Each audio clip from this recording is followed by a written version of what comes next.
कहते हैं कि बिना गुरु से भवसागर पार नहीं हो सकता। ब्रह्मा और शंकर के समान भी कोई ऐश्वर्यशाली है तो वह भी गुरु श्रेष्ठ नहीं मिला तो परमात्मा नहीं मिल सकता। गुरु तो जीवन में श्रेष्ठ होना चाहिए। ध्रुव जी ने मन में संकल्प किया, मैं क्या करूं, मेरा गुरु नहीं है, मेरा गुरु के मार्ग कौन बतलावे। बिना गुरु के परमात्मा से मिलने की कौन कहेगा। मन में संभावना जागृत की, लेकिन संकल्प श्रेष्ठ है मन में। सामने जैसे संकल्प देखा, ध्रुव जी के सामने नारद जी आते हुए दिखलाई दिए। नारद जी ने ध्रुव को आते हुए देखा, मन में विचार किया, यदि ऐसा शिष्य मुझे मिल जाए तो मेरे लिए भी भाग्य की बात है, लेकिन मैं पहले परीक्षा करके देखूंगा कि यह शिष्य पक्का है अथवा कच्चा है। नारद जी ने ध्रुव जी को पास पहुंचे। ध्रुव जी ने नारद जी के चरणों में साष्टांग प्रणाम किया। इस बात को देख करके नारद जी के मन में गदगद हो गए। कहने लगे, प्रश्नित हो गया मन, आज मेरा प्रसन्न हो गया। मन में कहा कि पहली सीढ़ी इस बालक की मजबूत है। मुझे देखते ही इसने प्रणाम किया है, यह पहली सीढ़ी होती है। किसी को सामने देख करके दंडवत प्रणाम करना, समझो उसके गुण क्या होते हैं। नारद जी बोले कि बेटा तुम किसके पुत्र हो, कहां जा रहे हो। ध्रुव जी ने कहा, मुत्तानपाद राजा के पुत्र हैं, वन में जा रहे हैं भगवान की तपस्या करने के लिए, भगवान के दर्शन करने के लिए। नारद जी झूठे से हंसे, कहने लगे, अरे वन में भगवान, वन में भगवान नहीं रहते, वन में तो बब्बर शेर रहते हैं, हाथी रहते हैं, श्यार रहते हैं, अनेकों प्रकार के हिंसक जानवर रहते हैं जो खा जाते हैं मनुष्य को। पता भी नहीं चलेगा, जाओ अपने घर को लौट जाओ, तुम अभी तो बालक हो। ध्रुव जी ने कहा, बाबा मेरी माता ने के वचन है कि शेर पशु पक्षी सभी में परमात्मा का निवास होता है, परमात्मा सर्वत्र है। नारद जी ने सोचा कि दूसरी सीढ़ी भी उसकी बालक की मजबूत है, विश्वास पक्का है। नारद जी बोला, ठीक है, लेकिन भूख लगेगी तो वहां पर भोजन नहीं मिलेगा, खाओगे क्या। ध्रुव जी ने कहा, भाई 2-4 बार भोजन करता हूं, मेरी माँ मुझे गोद में बैठा करके भोजन कराती है, तब मैं भोजन करता था। नारद जी बोले, वहां तो माता तेरी नहीं मिलेगी तो तू भोजन कैसे करेगा, इसलिए घर जाओ और लौट करके अपनी माता के पास में रहो। ध्रुव जी मुस्कुरा करके बोले, बाबा मेरी माता कहती है कि दांत नहीं तब दूध दियो, अब दांत दिए कछ और भी दे हैं। बाबा मेरी माता कहती थी, जब बालक जन्म लेता है तो उसके दांत नहीं होते, और उसको दूध की व्यवस्था जब परमात्मा करता है, और जब बालक जन्म लेता है बाद में मातृस्तनों के द्वारा दूध आ जाता है। बालक जन्म बाद में लेता है किंतु माता के स्तनों में दूध पहले आ जाता है। उस परम पिता परमात्मा को सबकी चिंता है, जब दांत नहीं थे तो दूध दिया, अब दांत दिए हैं तो अन्न की भी व्यवस्था परमात्मा निश्चित करेगा। लेकिन बाबा मुझे कुछ संशय है कि आप नारद जी नहीं हो, क्योंकि मेरी माता कहती है कि एक बार जिसने नारद जी को मिल जाए तो उसके भगवान निश्चित रूप से प्राप्त हो जाते हैं, और नारद जिसको मिल जाते हैं उसको निश्चित रूप से भगवान प्राप्त होते हैं। आप कैसे नारद हो जो मुझसे घर लौट जाने की कह रहे हो? आप नारद नहीं हो सकते, कोई पाखंडी बहुरूपिया संत मालूम पड़ते हो। ध्रुव जी आगे चलने लगे, तभी नारद जी ने दौड़ करके ध्रुव जी को गले उठाया और गले से लगा लिया। कहा, बेटा मेरी तो सुनो, मैं ही नारद हूं। ध्रुव जी बोले, नहीं नारद नहीं हो सकते, आप मुझे घर जाने की बात कहते हैं। नारद जी का हृदय भर आया और कहने लगे, बेटा मैं तो तुम्हारी परीक्षा ले रहा था। हे वत्स, तुम मेरी परीक्षा में उत्तीर्ण हुए, पास हो गए। ऐसा छोटा सा बालक जिसकी भगवान के प्रति, परमात्मा के प्रति पूर्ण निष्ठा हो, मैं बहुत प्रसन्न हूं। तुम्हें अवश्य वन में जाना चाहिए, तुमने मुझे गुरु बनाया। ध्रुव जी बोले, आपसे बड़ा गुरु और कौन बनेगा? मुझे क्षमा कर, है मुझे क्रोध आ गया तो मैंने आपके प्रति कुछ अपशब्द कह दिए। नारद जी ने ध्रुव जी के कान में गुरु मंत्र दिया। कहा, बेटा जाओ सीधे और जाकर के मथुरा में एक सुंदर स्थान है जिसे मधुवन के नाम से जाना जाता है। तो मधुवन में जाकर के यमुना के में स्नान करना, और स्नान करके धीरे धीरे पहले मन को जितना और मन को जीतने के बाद में अपनी रसना को जीतना, वश को जिह्वा को वश में करना। इस प्रकार से आप अब करेंगे तो निश्चित ही आपको गोविंद भगवान की प्राप्ति अवश्य होगी। बालक को शिक्षा देते देते नारद जी की अश्रुधारा बहने लगी, मुस्कुरा रहे हैं, रो रहे हैं। बालक ने देखा यह क्या हो रहा है। सुखदेव जी कहते हैं, राजा परीक्षित, ध्रुव जी इसलिए नारद जी मुस्कुरा तो इसलिए रहे हैं कि मुझे ऐसा सुपात्र शिष्य मिला, और रो इसलिए रहे हैं कि गोविंद यदि इसको दर्शन नहीं दिया तो मेरी बात मिट्टी में मिल जाएगी, मेरा अपमान, एक गुरु शब्द का अर्थ जो है वो निष्फल हो जाएगा। अपने गुरु नारद की बात को मान करके ध्रुव जी ने मधुवन में जाकर के यमुना जी में स्नान किया, आचमन किया, और एकांत जगह देख करके वट वृक्ष के नीचे खड़े हो गए, और नारद जी के द्वारा जो प्रदत्त गुरु मंत्र था, द्वादशाक्षर मंत्र का जाप प्रारंभ किया। ओम नमो भगवते वासुदेवाय। इस मंत्र का जाप ध्रुव जी ने प्रारंभ किया। प्रथम महीना में 30 दिन रह करके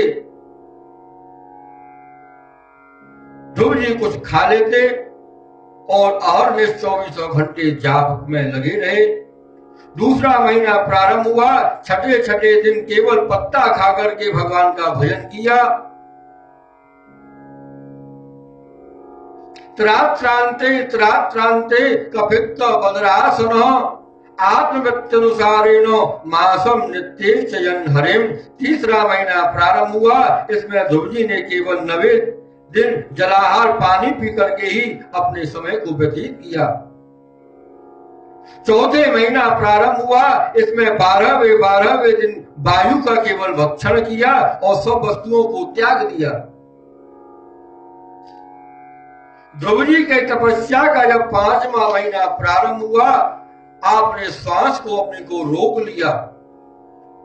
धीरे धीरे ब्रह्मरंध्र में जाकर के श्वास रुक गया, प्राण अवरुद्ध हो गए, एकदम सन्नाटा छा गया। ध्रुव जी के हृदय में नारायण भगवान का प्रागट्य हुआ। एक पैर से ध्रुव जी खड़े हैं, और ध्रुव जी ने जैसे ही श्वास को रोका, अपनी प्राण वायु को रोका। जितने भी देवता थे सबके प्राण अमृत हो गए। सभी देवता घबराए और ब्रह्मा जी के पास में गए। कहने लगे, भगवान हम श्वास नहीं ले पा रहे हैं, प्राण अवरुद्ध हो रहे हैं, हमारे प्राणों की रक्षा करो। ब्रह्मा जी भी बोले, अब यही हाल मेरा हो गया है, मुझे भी बहुत कष्ट हो रहा है, मुझमें भी श्वास नहीं ली जा रही। हमें चलकर के भगवान विष्णु के पास चलना चाहिए। सभी एकत्र होकर के भगवान विष्णु के पास गए।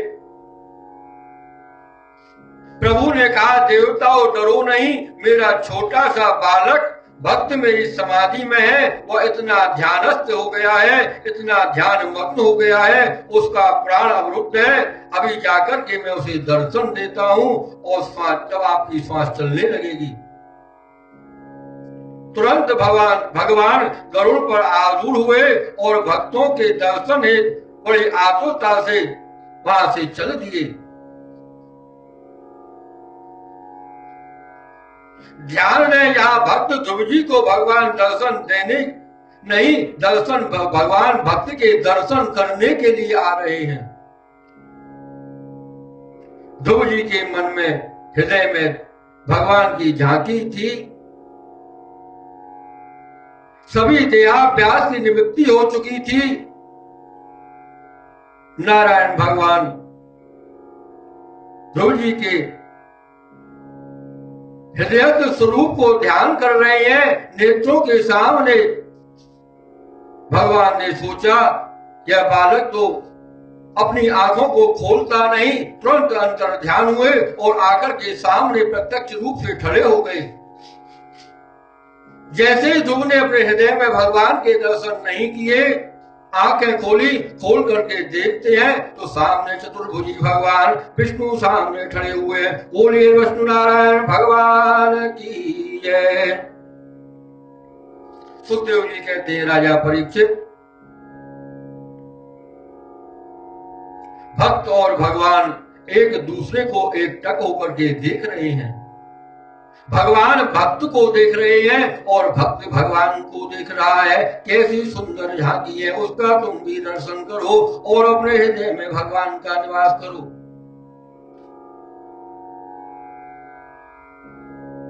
इस दृश्य को देख करके सभी देवता हंसने लगे।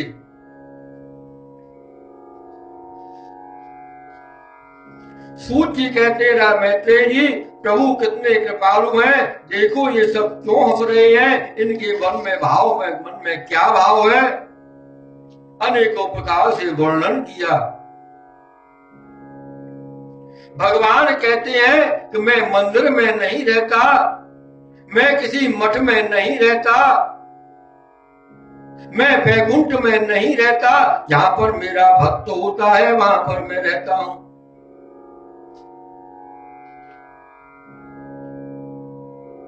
भगवान ने देखा भक्त ध्रुव स्तुति करना चाहता है, लेकिन तो इस पर स्तुति आती नहीं। तब प्रभु ने अपना दिव्य शंख ध्रुव जी के गले से लगाया। जैसे ही शंख का स्पर्श हुआ, संपूर्ण वेदांत का ज्ञान ध्रुव जी को हृदय में हो गया।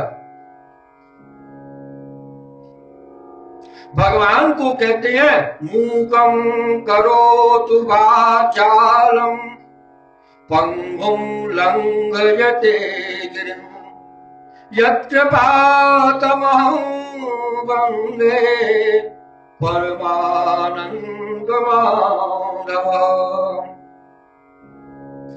ध्रुव की लीला, प्रभु की लीला, प्रभु की माया कुछ करने में समर्थ है, सब कुछ कर सकते हैं। भगवान जो मन में ठान लेते हैं वो अवश्य करते हैं। बड़ी जोल का एक सूरदास ने एक पद लिखा है, चरण कमल बंदो हरि राई, चरण कमल बंदो हरि राई, जाकी कृपा पंगु गिरलोंगे, जाकी कृपा पंगु गिरलोंगे, अंधे को सब कछु दर्शाई, अंधे को सब कछु दर्शाई।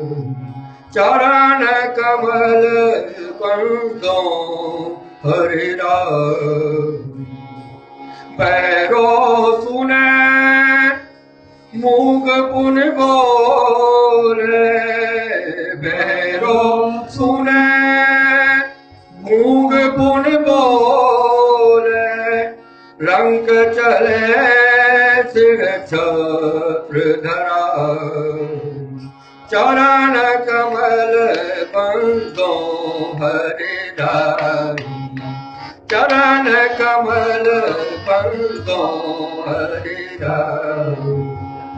जाकी कृपा पंगु गिरलोंगे, जाकी कृपा पंगु गिरलोंगे, अंधे को सब कछु दर्शाई, अंधे को सब कछु दर्शाई। चरण कमल बंदो हरिराई, चरण कमल बंदो हरिराई। पैरो सुने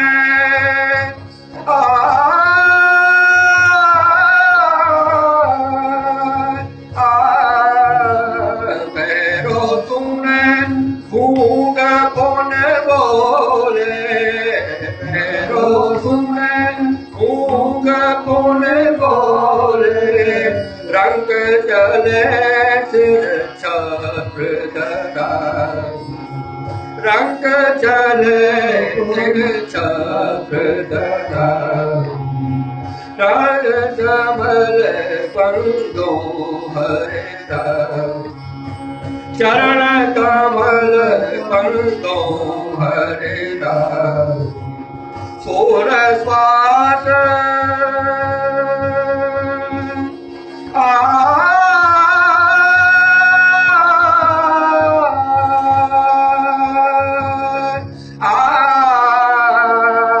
सूरदास स्वामी करुणामय, सूरदास स्वामी करुणामय, सूरदास स्वामी करुणामय। बार बार बंदों से पाई, बार बार बंदों से पाई।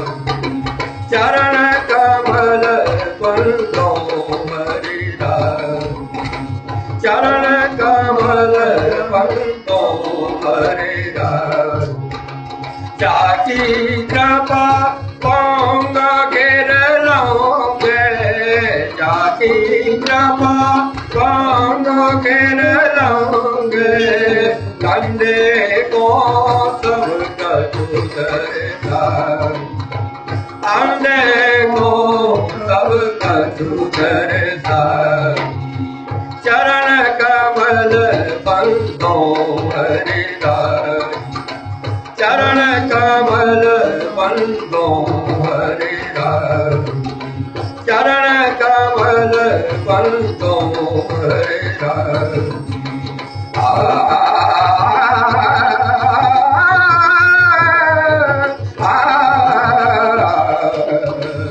चरण कमल बंदो हरिराई, चरण कमल बंदो हरिराई, चरण कमल बंदो, चरण कमल बंदो, चरण कमल बंदो हरिराई। बोले बाल कृष्ण लाल की जय, बोले वृंदावन बिहारी लाल की जय। सूरदास जी ने बहुत ही सुंदर इस दोहावली का निर्माण किया। बंदों चरण कमल हरराई, चरण कमल बंदों हरराई। भगवान मैं आपके चरण कमलों की वंदना करता हूँ, क्योंकि आपके चरण कमलों से, जिसकी कृपा से पंगु चढ़े गिर लंगे, जो पैरों से लंगड़ा है वह भी आपके दर्शन करने के लिए दौड़ता हुआ आपके मंदिर में पहुंच सकता है। जो अंधा है वह भी आंखों से देख सकता है, बहरा सुन सकता है और गूंगा बोल सकता है। और रंग चले सिर छत्र धरा, अरे राजा तो छत्र लगाकर के चलता ही है, किंतु आपकी जिस पर कृपा हो जाए वह एक गरीब बालक भी छत्र लगाकर के निकल सकता है। इसलिए बार बार मैं सूर होकर के भी आपकी बार बार प्रार्थना करता हूं, हे प्रभु आप मुझे बार बार अपना दर्शन देते रहो। अरे बतलाओ मीराबाई किस कॉलेज में पढ़ने गई थी? भक्त सूरदास किस कॉलेज में पढ़ने गया था? रसखान किस स्कूल में जाकर के, कॉलेज में जाकर के शिक्षा अध्ययन किया था?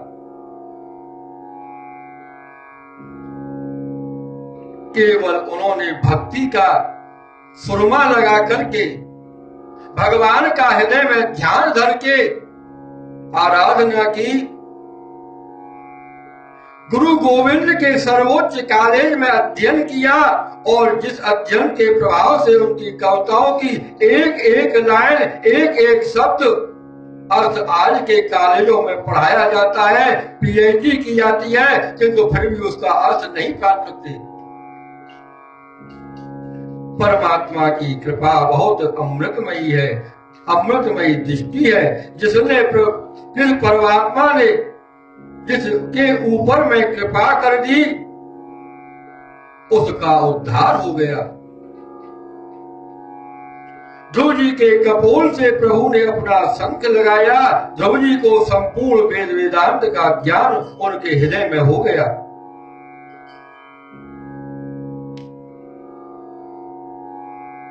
ध्रुव जी ने प्रभु की कृपा से बहुत सुंदर स्तुति प्रारंभ की। योऽन्तः प्रविश्य मम वाचमिमां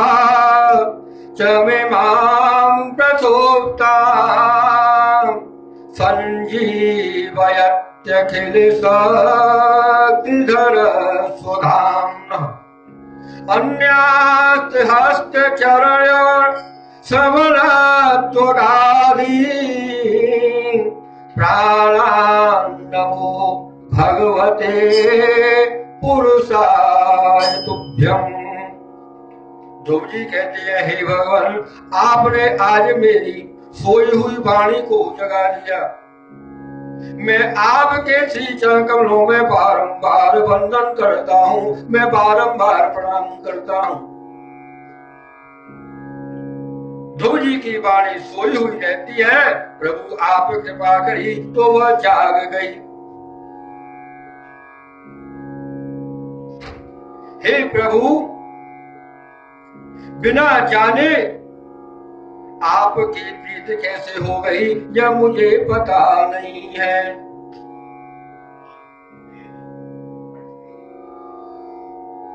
अब सही हो गई।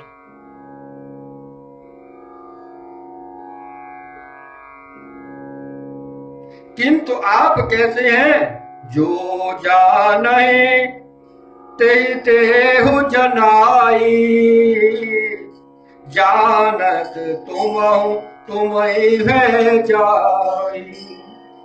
उमादार जो सित की नाई, सबहि न चाहत राम गोसाई। परमात्मा को जानने वाला भी परमात्मा हो जाता है। कैसे हो जाता है कि लाली मेरे लाल की जित देखो तित लाल, लाली मेरे लाल की जित देखो तित लाल, लाली देखन में गई मैं भी है गई लाल, लाली देखन में गई मैं भी है गई लाल, लाली मेरे लाल की मैं देखूं तित लाल, लाली लाल की तित देखूं तित लाल, लाली देखन में गई मैं भी है गई लाल, लाली देखन में गई मैं भी है गई लाल। ध्रुव जी कहते हैं आज मैं भाग्यवान हूं, पूर्ण आत्मा हूं, आप मुझे कृतार्थ करने के लिए पधारे, मेरी वाणी जो सुप्तार्थ है उसको आपने जगाया, आज मैं धन्य हो गया, आपके आशीर्वाद को चाहता हूं, आप मुझे आशीर्वाद दें। भगवान बोले क्या चाहिए? प्रभु आपके संतों के चरणों कमलों में मेरी प्रीति हो, उत्तरोत्तर मेरी भक्ति की वृद्धि हो। मैं आपसे जो मांग रहा हूं, मैं आपसे प्रेम करने की बात मांग रहा हूं, आपके हृदय से मेरा प्रेम बना रहे, मुझे बस यही वरदान चाहिए। प्रभु ने देखा भक्ति मांग रहा है, प्रेम मांग रहा है, कि जंगल में तपस्या करने का मूल उद्देश्य तो यह था कि जो भी हो जाए सौतेली माता को हम राजगद्दी पर बैठ करके दिखलाएंगे।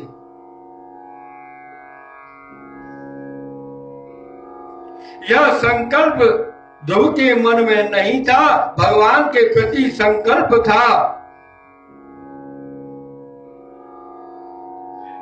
भगवान विचार करने लगे, इसके मन में तो इच्छा राजगद्दी पाने की नहीं है, इसे तो भक्ति प्राप्त करने की है।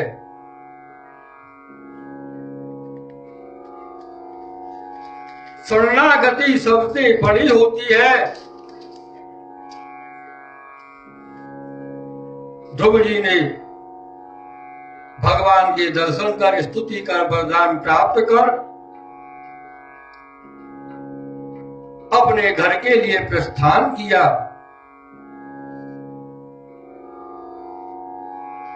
ध्रुव जी घर लौट करके आ रहे हैं, माता पिता को जैसे ही पता चला हमारा पुत्र ध्रुव आ रहा है, पिता ने रथ घोड़ा हाथी सब सजवाए। ध्रुव जी से कहा महाराज अब रथ पर चलने की आकांक्षा नहीं है, अब घोड़ा पर सवारी करने की आकांक्षा नहीं है, अब तो केवल एक जीवन में एक ही अभिलाषा है।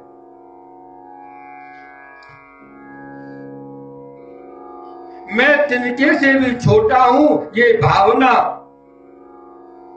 का आना मनुष्य का सबसे बड़ा एक धर्म होता है। ध्रुव जी ने जैसे ही महल में प्रवेश किया, ध्रुव जी ने सर्वप्रथम जाकर के अपनी सौतेली माता के श्री चरणों में प्रणाम किया। सुरुचि के चरणों में ध्रुव जी ने पहले प्रणाम किया, अपनी जो माता थी सुनीति उसके चरणों में प्रणाम नहीं किया। सौतेली माता